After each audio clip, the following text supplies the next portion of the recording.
کتاب سے معلوم ہوتا ہے کہ مصنف عالم دین اور صوفی تھے۔ یہ کتاب ان کے کشف پر مبنی پیشن گوئیوں پر مبنی ہے۔ اس کتاب میں ایک باب خاص طور پر ہند یعنی ہندوستان کے بارے میں ہے، اور اس باب میں حضرت لکھتے ہیں کہ ہند کے کچھ علاقوں پر مسلمانوں کی حکومت قائم ہوگی، لیکن ایک طویل عرصہ تک یہ ملک افراتفری اور بے چینی کا شکار رہے گا۔ اس کی جو وجہ اس کتاب میں بیان کی گئی ہے وہ بہت ہولناک ہے۔ حضرت لکھتے ہیں کہ اس علاقے کے مسلمان خنزیر نما خوراک کھانے کے عادی ہوں گے، اور یہی سبب ہوگا کہ وہ بتدریج دین سے دور ہوتے جائیں گے۔ یہ بہت عجیب بات تھی، کیونکہ پاکستان میں لوگ بظاہر ایسی کوئی چیز نہیں کھاتے۔ 2011 میں یونیورسٹی آف میشیگن کے پروفیسر سٹارٹ جونز، جو ڈپارٹمنٹ آف بائیو ٹیکنالوجی کے سربراہ ہیں، انہوں نے اپنی ریسرچ میں یہ ثابت کیا ہے کہ برائل چکن اور خنزیر کے گوشت میں بنیادی طور پر کوئی فرق نہیں۔ برائل جس ٹیکنالوجی سے پیدا کیا گیا اس میں خنزیر کے ماڈل کو ہی فالو کیا گیا تھا۔ اس تحقیق کے سامنے آتے ہی اس تحقیق پر پابندی لگا دی گئی، اور ڈاکٹر جونز کو نفسیاتی مریض قرار دے کر ذہنی امراض کے ہسپتال میں زبردستی ڈال دیا گیا۔ نومبر 2015 میں ڈاکٹر سٹارٹ جونز کا اسی ہسپتال میں پراسرار حالت میں انتقال ہو گیا۔ اگر یہ تحقیق منظر عام پر آ جاتی تو مغرب کی multi billion dollar broil chicken industry تباہ ہو جاتی۔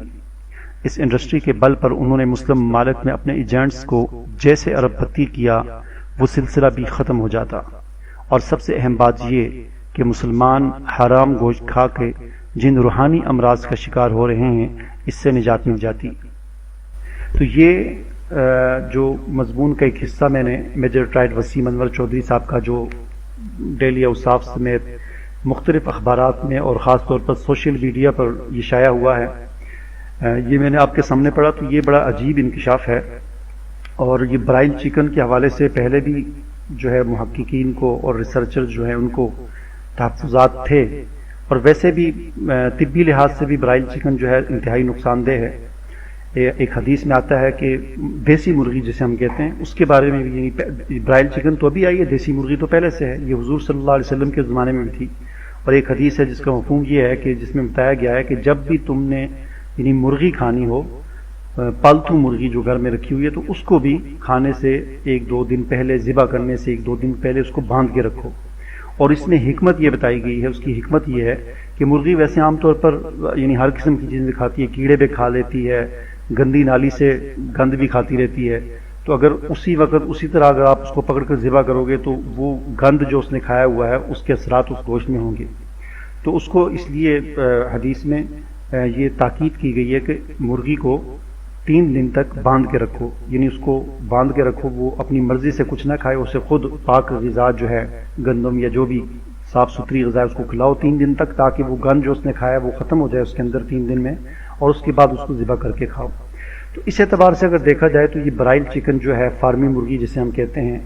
ان کو جو فیڈ کھلائی جاتی ہے، یہ تو ایک عام سی بات ہے کہ یہ فیڈ جو ہے یہ ہمارے شہروں میں جو قصائی خانے ہوتے ہیں، بڑے بڑے مذبح خانے ہوتے ہیں جہاں پر پورے شہر کے لیے جانور ذبح ہوتے ہیں، تو وہ جانوروں کا جو خون ہوتا ہے، جو وہ خون ضائع نہیں کیا جاتا بلکہ اس خون کو اکٹھا کر کے فروخت کیا جاتا ہے۔ ظاہر ہے ذبح کرنے کے بعد جب جانور کو ذبح کیا جاتا ہے خون کچھ دیر کے بعد جم جاتا ہے، وہ تو اس کو پھر اکٹھا کر کے بیچا جاتا ہے۔ اور یہ جو مرغی خانے ہوتے ہیں جہاں پر فارمی مرغیاں جو ہیں یہ پالی جاتی ہیں، وہاں پر پھر اس جمے ہوئے اس حرام خون سے اس میں کچھ اور چیزیں، کچھ کیمیکلز بھی ہوتے ہیں، کچھ اور اس طرح کی گندی چیزیں جو ہیں وہ حرام چیزیں اس میں ملا کر، اور اسی طرح مردہ مرغیوں کا گوشت، مردہ جانوروں کا گوشت، یہ ساری چیزیں مکس کر کے ان کی فیڈ تیار کی جاتی ہے، خوراک تیار کی جاتی ہے، اور یہی خوراک ان فارمی مرغیوں کو کھلائی جاتی ہے۔ تو یہ حرام خون کی غذا ان کو کھلائی جاتی ہے، اور ہم اسی وقت اس کو ذبح کر کے تازہ اس نے سب کچھ کھایا ہوتا ہے حرام چیزیں، ہم اس کو کھاتے ہیں۔ تو ظاہر بات ہے اس حدیث کی روح سے بھی یہ چیز بالکل اس کی یعنی اجازت نہیں ہے، اور بالکل یہ مکروہ بن جاتی ہے۔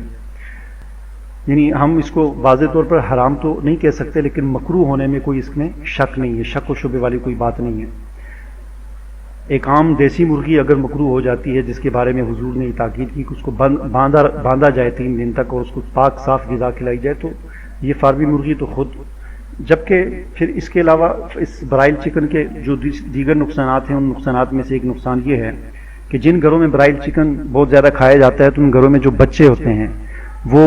8-9 سال کی عمر میں بالغ ہو جاتے ہیں، یعنی بچے کو تو 14-15 سال کی عمر میں بالغ ہونا چاہیے،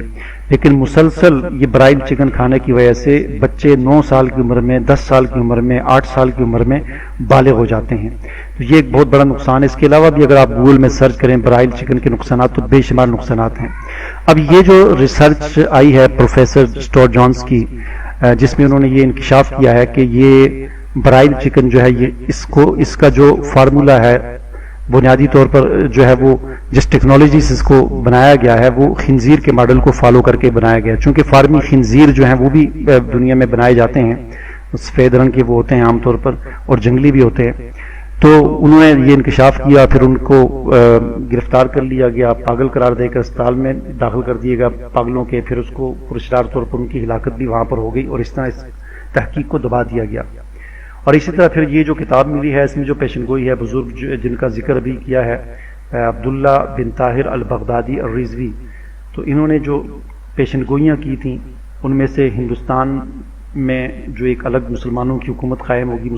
پاکستان، اس کے حوالے سے انہوں نے تحقیق کی کہ وہاں پر جو ایک بے دینی ہوگی اور ایک طویل عرصے تک افراتفری ہوگی، اس کی وجہ بھی یہی ہوگی کہ لوگ خنزیر نما ایک خوراک کھانے کے عادی ہوں گے۔ ظاہر بات اس وقت تو یہ مرغی نہیں تھی، تو انہوں نے اس پیشن گوئی میں یہ پیشن گوئی کی ہے کہ خنزیر نما، خنزیر سے ملتی جلتی، اور اب آ کر یہ پروفیسر یونیورسٹی آف میشیگن کے پروفیسر نے اس بات کو یہ مطلب انہوں نے کہہ دیا کہ یہ برائل چکن جو ہے یہ خنزیر نما ہے اور خنزیر کی طرح اس کا جو ہے فارمولہ ہے۔ یہ بڑی ہمارے لیے ایک عجیب بات ہے، تو اس میں ہمیں ویسے بھی احتیاط کرنی چاہیے۔ جیسا کہ میں نے کہا کہ فارم برائل چکن جو ہے ان کی فیڈ جو ہوتی ہے، ان کی خوراک جو ہے وہ تو صاف طور پر قطعی طور پر حرام چیزوں سے تیار کی جاتی ہے اور وہ ان کو کھلائی جاتی ہے، اور وہ اسی وقت ہم تازہ اس کو ذبح کر کے کھاتے ہیں، تو یہ بھی اس اعتبار سے یہ ایک غلط بات ہے۔ تو اللہ تعالیٰ سے دعا ہے کہ اللہ تعالیٰ ہماری حرام سے حفاظت فرمائے، آمین۔